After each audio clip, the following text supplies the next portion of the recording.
आक्रोश मराठी न्यूज, जनसामान्यांचे हक्काचे व्यासपीठ. मेढा येथील ऐतिहासिक आणि पारंपरिक बैल बाजार. दरवर्षीप्रमाणे यंदाही अनेक शेतकरी आपले बैल घेऊन या बाजारात दाखल झाले होते. मात्र काल झालेल्या अवकाळी पावसामुळे या बैल बाजारातील शेतकऱ्यांची मोठी गैरसोय झाली. दूरदूरच्या गावांमधून आलेल्या शेतकऱ्यांना राहण्याची आणि जेवणाची अडचण निर्माण झाली होती. ही परिस्थिती समजताच मेढा नगरपंचायतीच्या नगरसेविका सौ. मोनिका प्रमोद जवळ यांनी स्वतः बैल बाजारात भेट देत शेतकऱ्यांशी संवाद साधला आणि त्यांच्या अडचणी जाणून घेतल्या.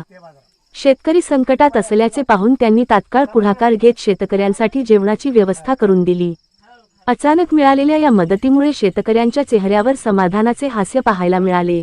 अनेक शेतकऱ्यांनी नगरसेविका मोनिका जवळ यांचे मनापासून आभार मानले. शेतकऱ्यांच्या अडचणीच्या वेळी त्यांच्या पाठीशी उभे राहण्याचा हा छोटासा प्रयत्न पण शेतकऱ्यांसाठी मात्र दिलासा देणारा ठरला. आक्रोश मराठी न्यूज साठी प्रतिनिधी मोहन खुडे.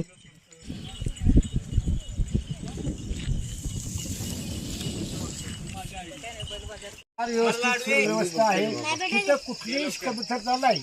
बाजार जवळ असल्यामुळे आम्हाला समाधान वाटते. इथे बाजार आम्ही वाय आमचं गाव समाधान वाटलं. थँक्यू. चला.